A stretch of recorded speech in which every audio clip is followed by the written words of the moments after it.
Welcome to Luca is a Billionaire, where the only thing I invest in is your answers. You begin by opening settings and navigating straight to network or connections. This gets you to wireless tools fast. Once there, you tap Hotspot and tethering or personal hotspot so you can view controls.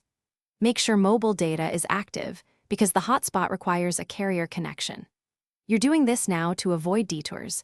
The phone won't create a hotspot without data or permission, so enable cellular and check any carrier prompts before continuing. Now you configure the hotspot settings so devices can connect securely and reliably.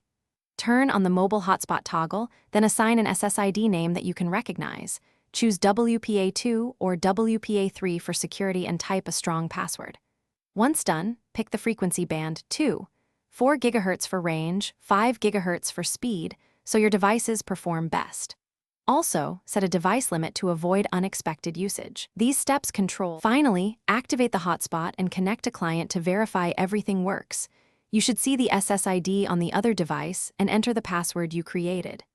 If it doesn't connect, make sure mobile data and the correct APN are active, because carriers sometimes block tethering or require a plan. Also check power-saving modes that may disable hotspots. If problems persist, restart the hotspot or the phone, or briefly toggle airplane mode to reset network settings. This simple fix often restores functionality. Thanks for watching and please subscribe. It's the best investment you'll ever make.